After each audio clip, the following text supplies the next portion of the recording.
up until the very first year that you finished it in 2017? Yep. And it started in the mid-'80s? Yeah, 86. 86, okay. How many people had finished it by your first year of running it? 14 had finished. 14 humans had ever finished this race. Tosh Show. Tosh Show.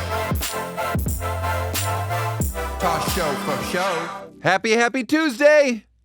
It's your buddy Daniel Tosh. Welcome to another episode of Tosh Show. Whew.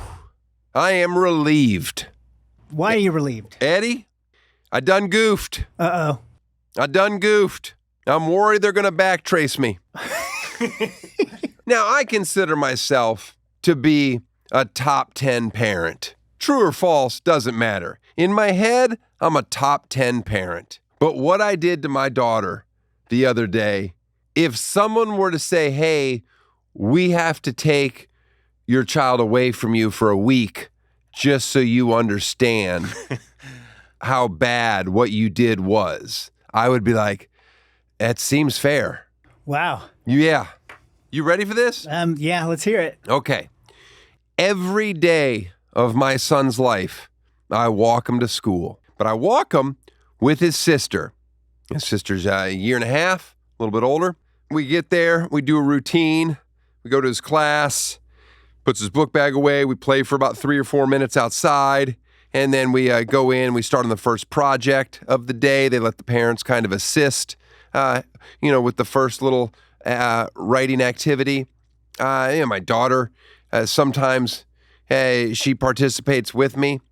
On this day, they were doing a little, one of the classmates was doing a presentation to start the class, and my daughter was being a little loud. So I excuse myself with her. We go outside, stand by the window, and watch from outside. Got it? Nice. Okay. You're not ready for this. I don't think I am.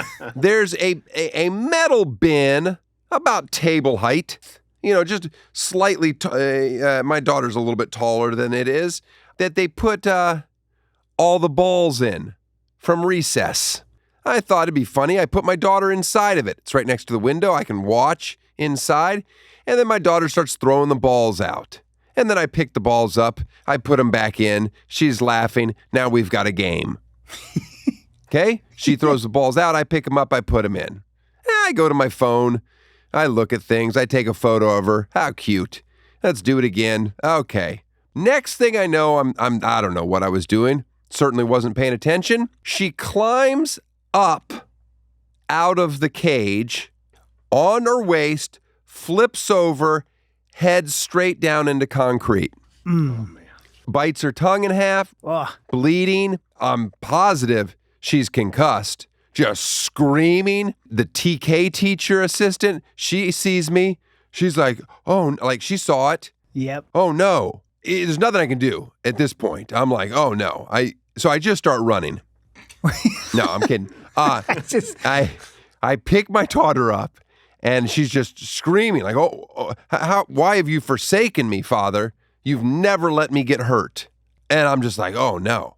And I'm holding her. And, my wife, I don't know where she was at the time. She just comes running out of the classroom. She's like, oh, no, what happened? I'm like, I just tell the truth. I'm like, she was in this thing. She climbed, got herself up and flipped over, landed on her head. Do we need to go get a CAT scan? I don't know what you're supposed to do. I don't know how hard you're supposed to hit your head on concrete. Turns out she just bit her tongue a little bit. Not too bad, but she is bleeding. But that's starting to stop. But now I'm like, I got to feel her head. When a kid hits their head, it knots up really good. Yeah. Okay. I can't find anything. Nothing. I'm just like, there's nothing wrong with her. She landed on her head. She rolled out of it perfectly. Maybe she hit her shoulder. I didn't actually see the impact. All I know is she's got a nap coming up, and it's going to be 3 hours long. And for those 3 hours, I'm going to be panic-stricken. Right. Her mood snaps back to normal. Her eyes look fine. I'm trying to do concussion protocol. Yeah. I don't know what it is. I'm like, let's go to the blue tent and popping up the tent. Yeah, let's see if you can still play. She's playing. Exactly. You got to get her back out there. I keep thinking in my head she's probably going to be nauseous or irritable if it's a real concussion. She was neither of those. Anyway, she goes down for the nap. She sleeps for 2.5 hours. I keep checking her. There's movement. Her personality seems slightly altered, but whatever. Maybe it's for the better. The rest of the day, she's fine. You know, what are you going to do? This happens. Yep. You feel so stupid. You do feel bad. God, you feel stupid.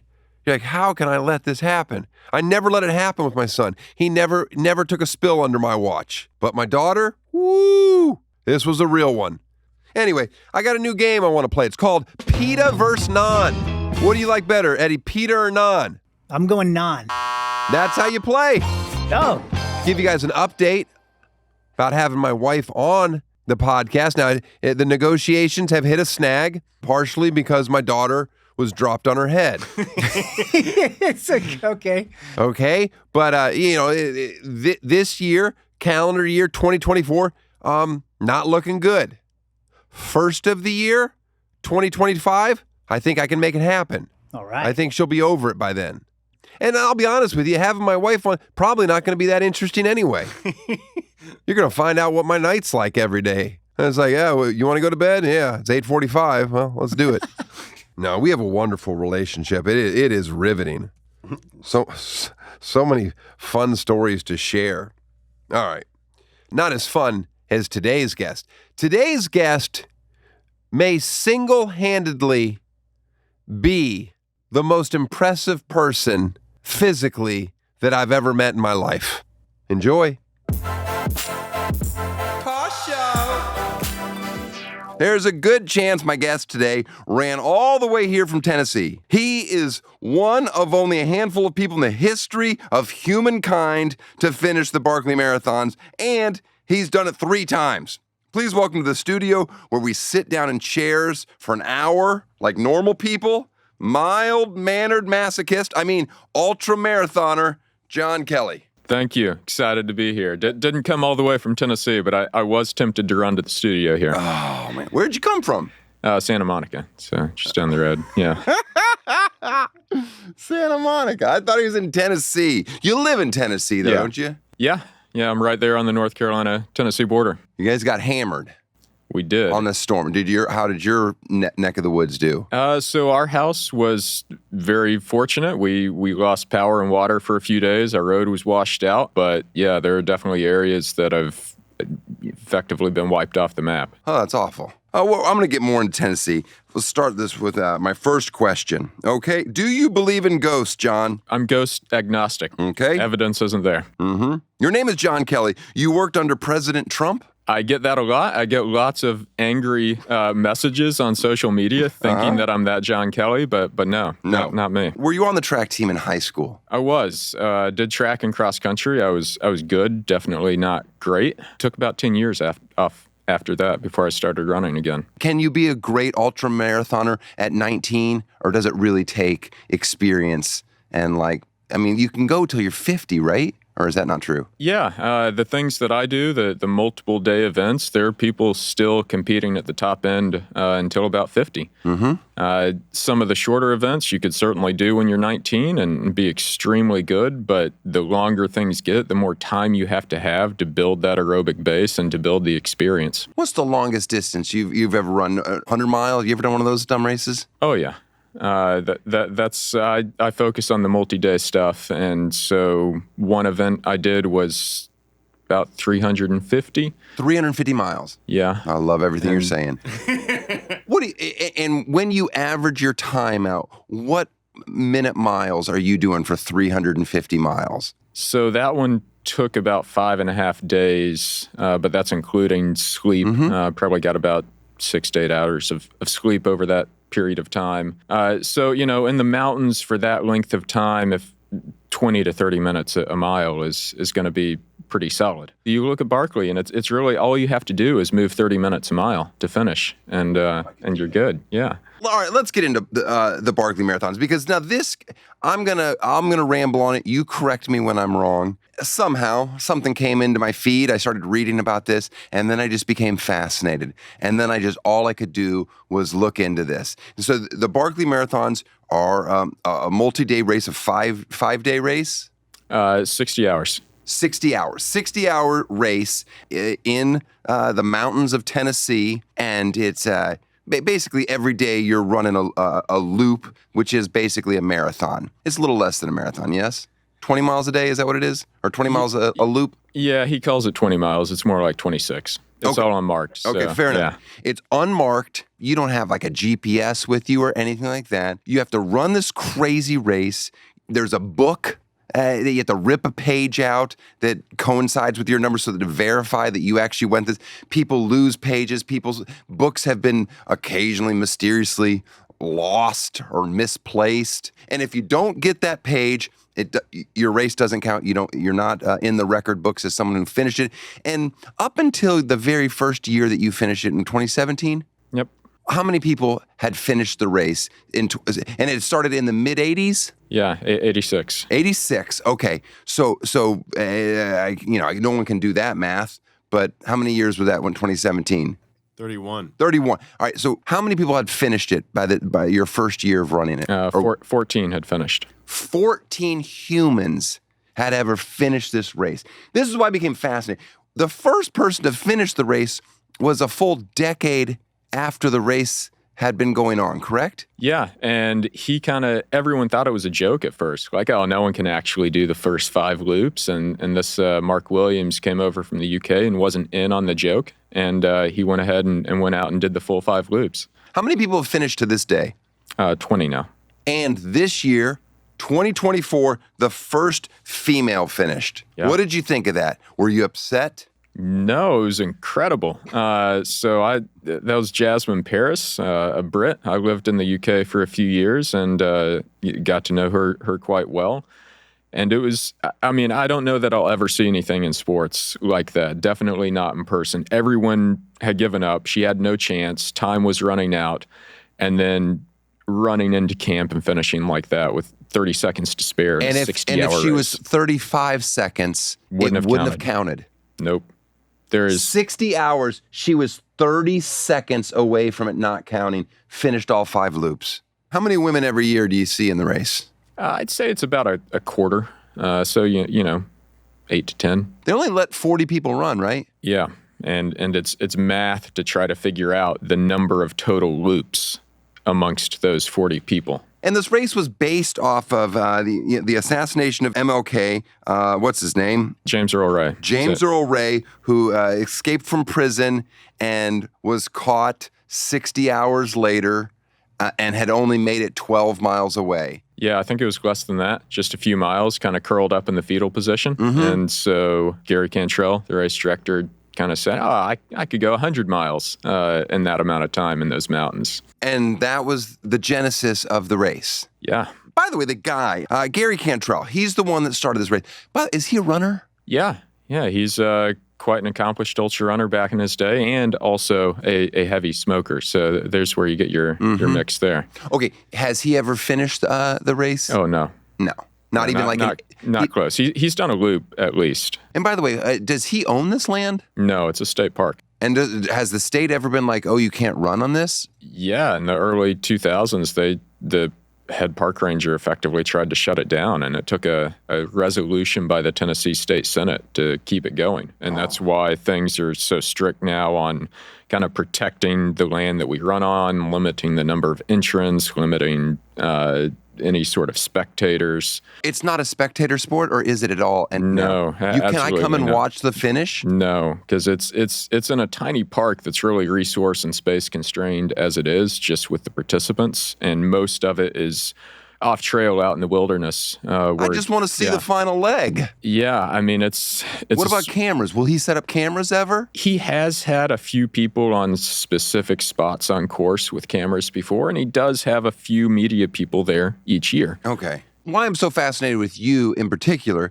is that you grew up in a neighboring mountain, and the odds of that are ridiculous. Yeah, this is a tiny rural community that, the high schools don't even have track and cross country teams there. No one runs. The whole idea of running for fun is just a foreign concept to most people there. So it's astronomical odds someone would want to do it, much less be capable of finishing it. He probably has no desire to commercialize the Barkley Marathons. No, there are no sponsors. The entry fee is still $1.60. And what's that the price of? So originally it was supposed to be 1 cent per mile, with the 100-miler plus the fun run added together is where it came from. To get in the race, this is also fascinating. You don't just I want to show up for this race. It's not like the New York Marathon. You have to write an essay.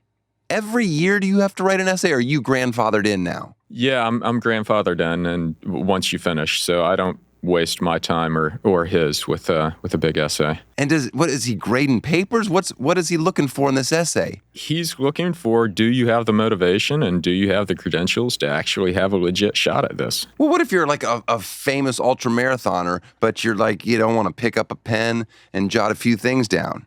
Well, if you're not motivated enough to do that, you're probably not motivated enough to finish the race. John, I hate everything you're saying, and it's 100% accurate. Okay, so you write an essay. He lets you in the race. Now, the race always takes place in April or May? March or April. I tried to research it. This is just all from memory. You've done good. Again. It's much better than a lot of running podcasts that have been on. It's just batshit bonkers what they're doing. Okay, he lets you know when the race is going to be. How far in advance? Few months. Okay. Yeah. But then when you get there, the start time is TBD. It can be anywhere between midnight and noon, and you're notified an hour ahead of time. Okay, and then when the race starts, he blows a conch shell or something. That's your 1 hour warning. That's a 1 hour warning, and then when he lights a cigarette, start running. Yep. Do you everyone at the same time, or is it staggered? No, it's everyone. It's a small field, so that kind of keeps things spaced out. Your preferred time to start the race? An hour before first glide, I think for me is perfect, because you start off on a climb, and on the climbs you don't really need light very much because you're going slow. So then by the time you start your first descent, you have daylight. Okay, and so you're going through the mountains. It's not a loop. It's not like a trail that every 10th tree is painted red. You have to figure this out. He gives you a watch, some digital crappy watch. Yeah, it's a $10 Walmart Timex thing. That's what I wear 90s. when I only wear it when I go surfing, and then that way I know it's okay. The kid's about to wake up, time to get home and be a parent. But you have to navigate some new path through the mountains, and the elevation that you're going up and down throughout this 60-hour race is the equivalent to 2 up and downs of Mount Everest. Yep. Net zero net elevation change. That is ridiculous. So that's the race. Now, the first time you ran it, did you finish? No. I got 3 loops. That's considered a fun run? It is. So he calls if you do 3 loops a fun run. By the way, each loop, first loop one direction, second loop opposite direction, and then who's ever in first place for the 5th and final loop, they get to pick which way they go. Is that an advantage at all? It is. Generally, clockwise direction is preferred, and someone just might be more familiar with a given direction. Have you ever been in the lead for the 5th loop? Yeah. So I chose my direction both of my first 2 finishes, and this past year I'd already finished twice, and I knew both directions pretty well, so I kind of just told the other people they could pick, and I'd go out whenever. Look at you. Well, I also, I wanted the finish in the other direction. Let's talk about the years you finished. 2017. What was the next one? 2023. Oh, what a huge gap of failure in between there. Do you consider it failure if you don't finish? I only tried twice in that gap. The first time I was in the lead after 2 loops, and I just quit. I didn't want to do it. Oh my goodness. I was cursed with knowing what the later loops would bring, and realized that I just didn't care enough to go through that. And then 2022, I lost my pages. I had them in a little waist belt, and the waist belt came off. I spent hours going up and down a hill looking. And by the time I found them, just not enough time left to keep going. I mean, just horrible depression after that? No, it's fine. And, it's like you said, do I consider it failure? Maybe technically, but like those early failures for me in Barkley, like my first year I did 3 loops, the second I did 4. Those failures were my quickest path to success. I really jumped in the deep end and had no idea what I was doing that first year. So sure, my goal was to finish, but failing is what led to my eventual finish. Have you won it? Yeah, I won it in 2007. I was the only finisher in 2017. Was that the most rewarding race of your life? The first finish, all I wanted to do was get there. The second finish, I wanted to enjoy it, and it was incredible. Like the final climb goes up a mountain that overlooks my childhood home, and it was a beautiful sunset, perfect conditions, and like I just stopped and enjoyed it for like 20 minutes at the top, and that was rewarding. And then this past year, getting to see others finish, Jasmine finish, like that was an experience. Correct me if I'm wrong here, but this has happened where I panicked when you said you stopped and enjoyed it for 20 minutes. People have tried to do like a 20-minute cat nap and then just fallen asleep for 8 hours. Yeah, that's happened, and it's something that I'm always concerned about. I try to follow, if I do that on the trail, I try to find really uncomfortable spots to do it, to where I know that my body will wake itself up after a bit of time. I think I read about somebody that tried to fall asleep in like a tire rut that was full of water. That was me. That was Yeah, you. Yeah. That was you. Oh, I read about that. So he put himself in a tire rut, just like what he's saying, because it was like, this is the most uncomfortable place. There's no way I'll sleep for a long time in here. How long did you sleep? It was, 15 minutes, if even that. And that was, this was one of maybe my craziest ultra running story. Where Wait, there was a family. Yeah. Okay, go on. So I laid down, I found this muddy tire track. I'm like, oh, that's perfect. And I laid down, was there for a few minutes, and then I look up, and here comes this guy and his wife and his 2 kids walking up, and just without hesitation, I go, oh, hey, Kit, how's it going? And he says, oh, that's a John Kelly nap if I've ever seen one. And I mumble something about Barkley, and he just keeps going. And it wasn't until after the race that I was like, wait a second. The probability that someone was out there at that time in this random place, that it happened to be one of my childhood friends from 20 years ago that I hadn't seen since high school. I immediately recognized him, and then he just kept going like everything was fine. So it didn't happen. I was convinced. I was like, I finally had my first real hallucination, because other people have hallucinations like seeing pink unicorns and all sorts of crazy stuff. That never happens to me. And I was like, I finally had it. And then I found him on LinkedIn, of all places. I was like, hey, Kit, this is going to sound weird, but was this you?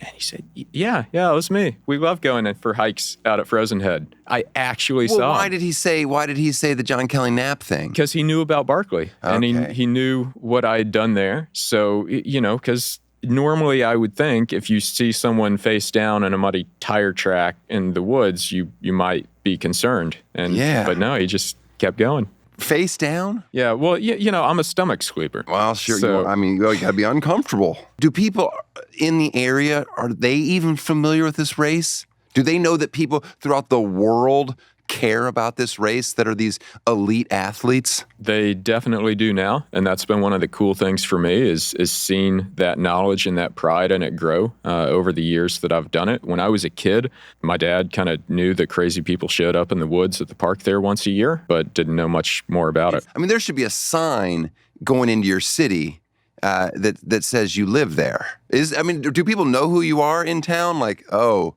hometown boy made good, or no? A bit, yeah. That's my goal here. My goal here is to get you on a Wheaties box. If anybody should be on a Wheaties box, by the way, Wheaties, an underrated cereal. It tastes pretty good if you dump a lot of sugar on it. What about your diet? Are you crazy about your diet? No, I'm pretty infamous for my sweet tooth and junk food. So it's a man after my own heart. Fuel, yeah. How do you eat? During the race? A lot of it's liquid calories and gels. Some of it is also in a race that length. You're missing actual meals too. So between loops in particular, might have a burger or pizza or whatever. You're missing birthdays. You're missing meals, days. But by the way, has it ever fallen on anything where you're like, it has some pretty serious conflicts with your personal life? That's something that I avoid. It is a bit of a minefield now as the kids have more activities. There are only so many weekends per year. Endless activities. It's just nonstop. Every day with these kids, a new thing I have to care about. You have 4 children. Do you like being a dad? Yeah. That's pretty fun, huh? It's great. Are you a hands-on father? Yeah. All right. I'm not a helicopter parent by any means. No? They've got to learn. Okay.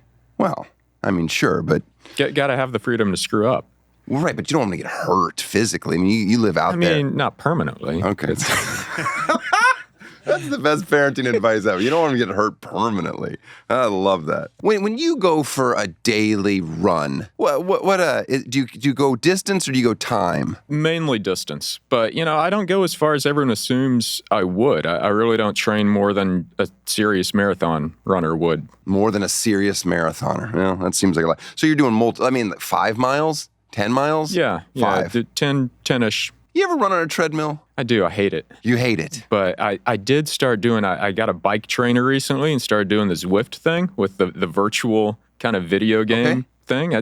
That's fun. You like it? Enjoy that, yeah. Can you bring anything on your persons during this race? Other than electronic devices, yeah. Like you can bring some toilet paper if you felt like it? Yeah. Do people do that? Yeah. How many times do you go to the bathroom? And when I say go to the bathroom, I'm not talking about urine. During this 2.5 days? This time, probably a couple times. It's one of the secrets of my first finish. It was 0, none. Mm-hmm. And the 0 poop run. Yeah, you held it the whole 2.5 days. I just didn't need it. I guess I was mostly on liquid calories, and it never had the urge. And then what do you do? Do you just go? Yeah, find a nice spot in the woods somewhere, or hold it for between loops when you can actually have the luxury of a nice bathhouse and toilet. When the year that you stopped, whatever, after 2 laps, because you knew what was going to come ahead. Talk about the things that come ahead, your mind playing tricks on you. Yeah, the worst for me, everyone kind of has their own strengths and weaknesses, and the worst for me is dealing with sleep deprivation. Like, some people hallucinate. Some people just can't think straight. I will straight up, I'll fall asleep on my feet and go down harder than the bad guy in a Rocky movie. I just cannot stay awake.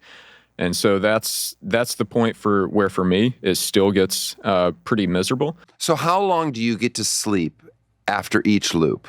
Generally none.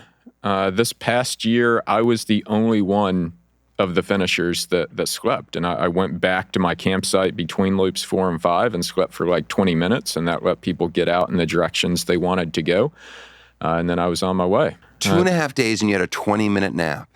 Yeah. And do you realize what we're talking about here, guys? You understand why I was so passionate about this? Yeah. This is just nuts. I can't make it past lunch without needing an hour nap, and then I need 1 hour to recover. But have you ever really tried? Nap? Have you ever had that motivation to just see if you could push through it? Well, not running. I think you could do it. What are you talking? No, I'm not cut out for this. I don't like running. Every step is awful. That's fine. And but any of these things, you build up to them. And, starting running, if you told me I was going to finish Barkley or do half the things I've done, I would have said you were absolutely nuts and crazy. I've ran about 4 times this year because I was like, I need to lose some weight. And you can't cheat running. So I'm like, I'll just start running.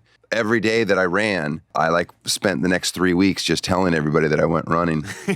But, again, I think you could do a lot more than you think you could. Maybe you couldn't build up to finishing. Like, I'll never build up to dunking a basketball or running a 10-second 100-meter dash. I mean, have you seen that current dunk champion? It's this short white kid. That's true. And he out of Philly can just fly. I can't even palm my kids like toy basketballs, so it's not happening. All right. But I could do better than I think I could, and maybe you could do a loop at Barkley. Who knows? Well, I would.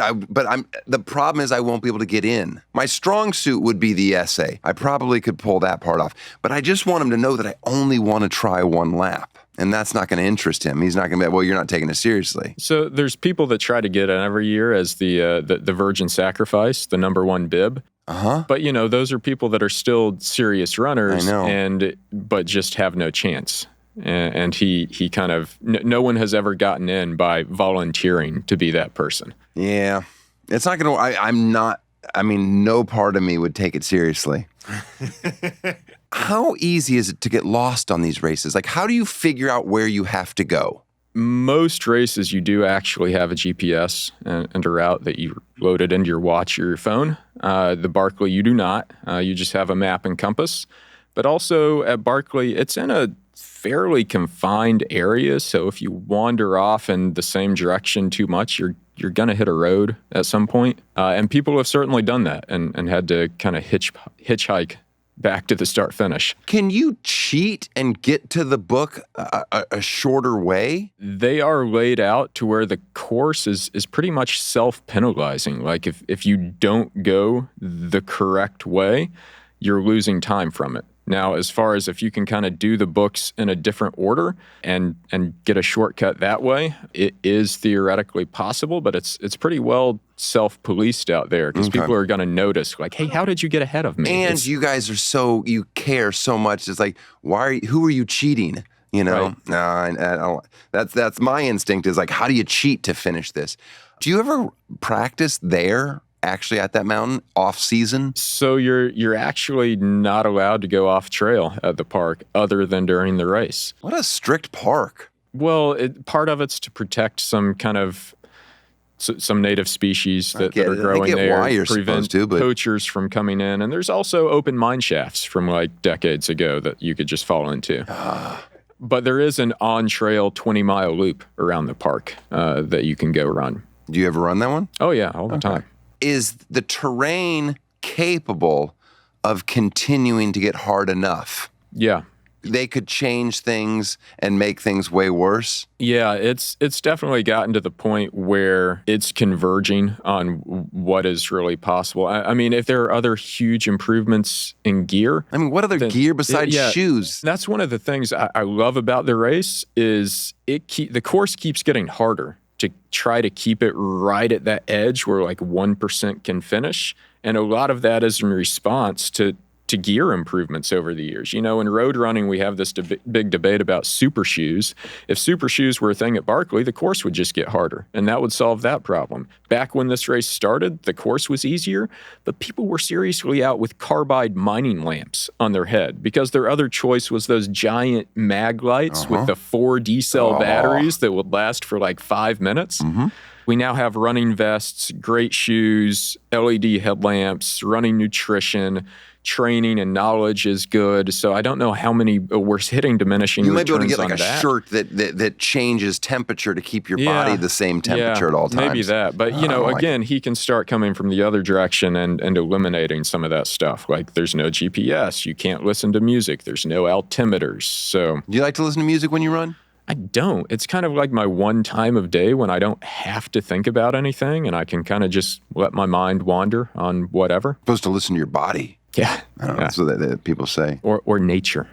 Take in nature. Every year, do you have a talk with your wife like, hey, I'm gonna race it this year, or does she just know that you probably will? Now it's pretty much a default. After that first year, like that first year was going to be a one and done, sort of like my first marathon. Okay. And so that was a conversation going into the second year. But at this point, the way I approach it has changed a lot. I know how to train efficiently to where it's not a disruption and it's not this obsessive, unhealthy, all-consuming thing. It's really just going out and having fun in the woods with my friends. But you have a job. Like you're not. It's not like you're like one of the best in the world, if not the best. You're in the conversation, right? Is that fair?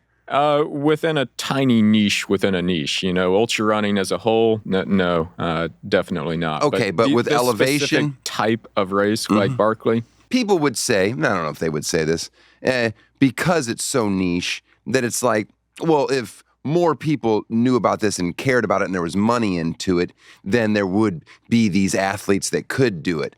But I feel like only the people that can do this already. I don't think it's not like LeBron James could be like, oh, I'll do this. He would die. Yeah, there are certainly some people out there that I would love to see do it whenever they have the desire, then Just so they get the feel it? opportunity. Yeah, well, to see what they could do. But a big piece of this is having to have that desire and that little bit of crazy in your head to go after it. And if they don't have that, then no, they're not going to finish. Do you genuinely enjoy these races? I do now. And, Barkley, I kind of had this where I was over focused and obsessed with it and then dropped off to where now I just didn't care enough. And now it's just this, I genuinely enjoy doing it, even in the moment, other than when I'm trying to stay awake. And I have no stress. I have no pressure of trying to finish. It's just an adventure out in the woods. Do you feel like you've accomplished amazing things? Yeah. I've done pretty well, but that's not to say I don't still have goals. And that's one thing that the first time I finished Barkley, I was kind of like, well, what do I do now? I never want to get to that spot where I'm like, oh, I've done good things, nothing left to do. That's literally my goal in life, is to get to a place where I'm like, I'm done. I mean, getting there with my job and getting there financially would be fantastic. That's where you got hosed. You were cursed with being amazing at something that a lot of people don't care about. That's a rough one. Of this type of race, is this the one that people care the most about? Or how many are there throughout the world? Barkley is pretty unique. It's definitely a niche within the niche of ultra running. There are other multi-day events, like Tour de Gian is one that I've done quite a bit, which is in Italy, and I haven't been successful at it yet. It is one of the more well-known ones. At what age will you stop doing ultra marathons and go back to regular old marathons like some pussy? Well, I mean, the thing is, the longer it gets, the more well-suited it is for old age. So, if anything, might go the opposite direction. What about the joints and the knees? Everything on your body good? Yeah, they're good. And I think that's kind of my biggest superpower as an ultra runner, is I've managed to not have any major injuries the whole time I've been doing it. I fell off a ladder 6 weeks before Barkley last year and went in and did it. I haven't had anything that's kept me sidelined for a while. Eddie fell off a step stool, can't do anything for 4 months. If you catch things wrong, it can happen. I was fortunate. I just bruised my ribs and broke my wrist. How high up were you? I was about 20 feet. 20 feet. You hear that, step stool? It's You can drown face in a planted shower. on asphalt. He was up 20 feet on asphalt, ran the Barkley Marathon 6 weeks later. Unbelievable. He's way lighter than me. Yeah. Yeah, I just kind of bounced. He bounced. Everybody that's on the show, I give them gifts, but it's all, just so you know, it's just stuff around my house that I don't want anymore. These companies had been sending me a bunch of socks. I didn't like them, but I feel like they're probably not good. There's some Bombas in there. There's some Element. Okay. I just wanted you to have some fresh socks for your toes. Well, thank you. That's handy. The other day, a person was, just throw it on the floor, was on the show, and I gave them old Tosh.0 merch. I was like, get rid of this. Then I found another box of Tosh.0 merch in my garage. I'm like, son of a bitch. So now you need extra T-shirts for running and stuff like that. There might be sweatshirts in here. who knows? You wear a new shirt, then you send it to Goodwill. My wife and I used to love the show back when I was in grad school. There you go. You're gonna want all those shirts. I can't stop giving you stuff. These are fun. These are for your kids. Since you have twins, you always have to have 2 of everything. Okay. These things are like electric boards. They go so fast. Now, the joke with these, I got a couple. I always get 2. Hold on. This is going to be interesting. Getting back on that. No, I'll ship everything for you. Okay, Don't you worry about okay. it. I always think it's funny. My brother has twins. I always think it's funny to order him things and just have it sent to his house. And then he just calls me furious. He's like, what did you buy? What are these things? They're dangerous. They're too fast. But anyway, last time he came, thought it was funny, threw them back in my garage. And I'm like, oh, well played, buddy. But now I'm like, your kids will like these. They're barely used. We got charged. those They're are heavy. Yeah, they got real batteries in there. You're going to have trouble with those. You'll like them. Thank you for getting that off the table. I also got your kids. I always have these Tosh.0, not Tosh.0. These are from tours, stand-up tours. Oh, wow. Skateboards. Just because I want to make sure your kids get into something that's cooler than running. There is a skate park right below our Great. house. They're not. They got give them some skateboards. And this is the perfect kind of thing where they can get hurt, but not permanently. Right. Well, you can get permanently hurt on a skateboard, but whatever. Those things are probably not even good skateboards, but at least they can have fun with that. Was that it? Because I was aware of Oh no. Oh, what is this? of what you do here. What is this? So Hold on. What is this bag? I brought my own But hand-me-downs. what kind of bag is this? Is this a running bag? It is. It's a running vest, but they're kind of like Santa's. Do you run with those weights ever? No. When I see No, people I don't. walking around my neighborhood with that, I'm like, just walk longer. No, I've never done that. One of my friends put one on his dog, wait, like to burn off energy, and the vet's like, "Hey, you're killing your dog's hips." All right. So my own set of hand-me-downs here. Oh, look at you, tit for tat. Here we go. Got my own Italian designer running shirts here. You're probably taller than me, so I'm I definitely don't know taller how than those you. are going to work. Doesn't but matter. I and like I said, jogging in a mid-drift. the things that you can fit in these bags. I got for your kids here. What is this? Got Eevee. Oh, is this a Pokemon? Yeah. My son is into it. Got a dress for your daughter. I'll take it. Look at this dress. You watch. I'll send you a photo of her in this immediately. That's adorable. Here's the bet. Well, actually, Look at you. I didn't even know Look at this you. was in here. This is I don't want whatever that is. limited edition. Just hold on to it and Limited maybe run flavor. sell it on eBay in a few years. What is it? That's some of the liquid nutrition for running. It's so disgusting. Chocolate mint. I gotta taste this. Do you mind if I taste this? It's a powder, so you gotta mix it into your drink. Yeah. I was just gonna pour it. I was No, that So wouldn't good, end put it well. in your mouth. Suck down But that powder. I don't even know that. Coughing. So So- you mix this into your drink and then just that's your meal for the night? Yeah. It's probably half my calories. You want me while to I'm get this doing off these my things. desk? No, it's fine. Okay. I don't know if we fully. So the pages. So there are books along the course, and you have to rip out your page from each book. to What's your prove page? you What's followed your the page? course. So you have a bib number for each loop. And so whatever your bib number is, you have to rip out that number page from the book to prove that you followed the course. And so here is your very own page from an actual Barkley book in 2019, the year that I gave up. Thought you would appreciate that year. Loop 2. I actually, this is probably my second favorite gift that I've ever received on this show.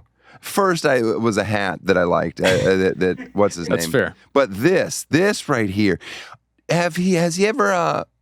Is there any significance in what book he's puts out there every year? Usually anywhere from 12 to 15 books per loop.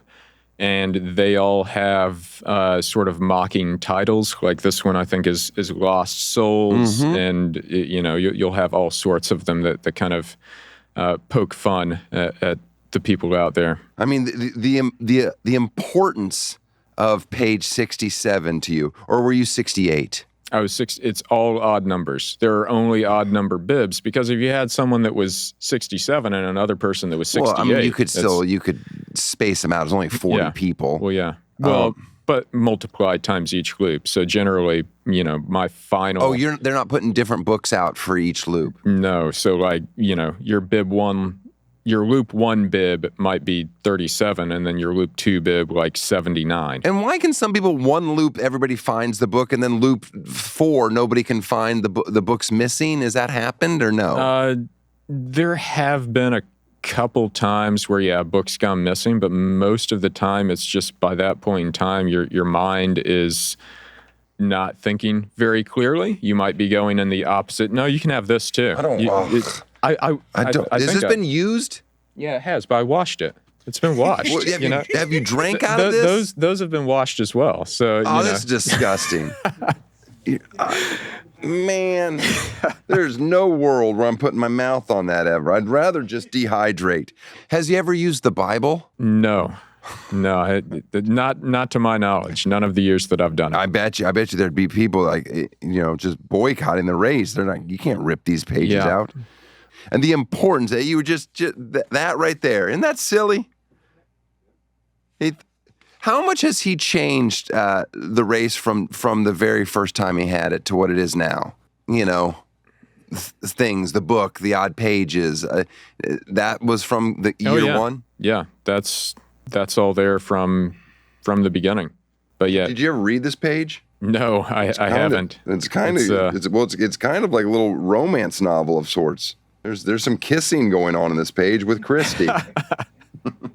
Do you get anything at the end? Do they give you anything? You get a ribbon? So the joke is that the award for finishing is that you don't have to do another loop, which you know, it's nice in the moment. There's no plaques. There's nothing. Is your name? No, I made my own plaque. I took all the first finish I had. I took all of my pages and made kind of a little picture frame collage of all the pages. After the race, do you guys all go out to a restaurant together or a party? Does he throw a barbecue for everybody? No, we oftentimes will pick a local restaurant and go there for dinner or breakfast. Some of us, but no, but pretty much Gary included is kind of exhausted, and you know he's old and smoking the whole time and not sleeping, and so yeah, he's done. And how quick after a race do you catch yourself in normal life where you're like, you know, you're playing with your kid or you're doing something that you don't want to be doing with them, and you're like, you know what I was doing a day and a half ago? Or is that like, or do you give yourself a week to decompress? Yeah, I mean, that's the other thing. I've basically just put my life on pause for a few days. So I have to try to catch back up on things with work and family and everything else that's going on. So there's not a big kind of just crash and do nothing for a week like people might think. Right. Like it's not like winning the NBA championship where like, oh, okay, now I get to take a month off and just lay in Italy. I do have a week where, you know, there's no running and I eat absolutely everything, which I love. And do you enjoy a week of not running? Yeah, I do. Yes. I do. You could enjoy that. That's one thing every week. I've never understood people going into these races. You have a taper generally where you decrease your training right before the race. So you go in rested. And a lot of people hate the taper. And I'm always just like, wow, this is awesome. You know, I enjoy having that bit of downtime and bit of rest and relaxation. I mean, I'm just letting you know you could extend that. Instead of a week, you could make it, you know, I don't know, a lifetime. You got to have the balance. Oh, well, John, thank you very much for taking some time out and sitting down. You know, good luck to you. Thanks very much. Appreciate it. Enjoyed it. Thank you. Tosh Show. Boost Mobile, America's newest nationwide 5G network, wants to help you get the amazing new iPhone 16 Pro, the first iPhone built with Apple Intelligence. We have to take a break from the laughs here for a minute because I would never make a joke about deals this good. Never, ever. Not in a million years. Not for $1 million. So here's the first deal. Boost Mobile is offering everyone a new iPhone 16 Pro on them with no trade-in needed and the freedom to upgrade every year at boostmobile.com. The deal is so good it transcends jokes. Visit boostmobile.com to learn more. And here's the second deal. Boost Mobile will give you up to $1,000 off the new iPhone 16 Pro, no trade-in needed, at Apple Store locations and the Apple Store online. This one's so good, I hope they make a law that prohibits anyone from ever making a joke about it. Try to make a joke about Boost Mobile or the amazing new iPhone 16 Pro with Apple Intelligence, and you go straight to jail for the rest of your life. No parole. No visitation rights, no smiling. You broke the law. That's how serious I am about these incredible, life-changing deals from Boost Mobile. Visit your nearest Boost Mobile store to learn more. Tosh Show. Well, what did you think of that, Carl? John, it's impressive. Now, hey, I want to say something. I thought this was a funny bit on the show where I give stuff away. But now too many guests are bringing me things, and I needed to stop. Now, John, I want to say that giving me that page that I love. The other stuff, I don't want it. I don't want other guests to be like, oh, I watched this, he brought something. I don't want your stuff, guys. You take my shit. It just defeats the entire purpose. The best gift you could ever give me is nothing at all. I don't want to hold anything. I don't want to look at it. I don't want to respond. Just stop. Thank you. But no, thank you. All right, let's do some plugs. Carl, where did you go? There he is. Come on, man. We're still doing a show. You only have to do the last act of every episode, and you act like I'm torturing you. Show some enthusiasm. There you go. Let's go. Let's do this right. All right, let's do the plugs. boyswearpink.com, toshshowstore.com. There you go. Put your head right back down. EddieGossling.com. Check out his tour dates. Hey, Eddie, I heard you're going to work in Key West coming up. Yeah, Key West, 2nd or 3rd week of January, 2025. Oh, look at that. I love the Keys. Never been. You've never been to the Keys? Nope. Man, are you going to fly into Key West? I guess so. Where would I go? I mean, maybe Miami. A lot of people fly into Miami and do the drive, but then they realize, oh, shit, that drive's 2.5 hours. Oh, yeah, then maybe I got to figure that out. Do you also swim in from Cuba? Huh. Yeah, I'll Yeah. fly into Cuba and then swim across. Yeah. I like that. That's kind of the cool way to get in. Anyway, what was I talking? Oh, and then our tour. And check out our tour. Oh, DanielTosh.com. Okay. Best part of the show, free plug. What struggling business, what mom and pop company or fundraiser are we going to help out this week? I love that music, by the way. This week's free plug is for Taylor Swift. She's performing in Vancouver, Canada at BC Place, December 6th through the 8th. That's the final show of the Eras Tour. Tickets are still available, starting as low as $1,500. Is that U.S.? Yes. Oh my God. That's U.S. $1,500. That's before fees. You're looking closer to $1,900. That said, and I don't know this to be true, they are by no means a sponsor of this free plug, full disclosure, but you might still be able to use our SeatGeek code. I don't know if that's still a thing, but doesn't matter. Pay full price. It's just a good show. Taylor Swift, the Eras Tour. Is there somebody opening for her? Is that Gracie Abrams opening for her? She is. She is great. She's wonderful. Little Nepo baby, right? Mm-hmm. Yeah, that's all right. And she was taught by my kid's music teacher. Music. That's interesting. It all ties together, guys. I think that does it, Carl. Until next week. I'm the captain now. It's like, Tosh Show. Tosh Show.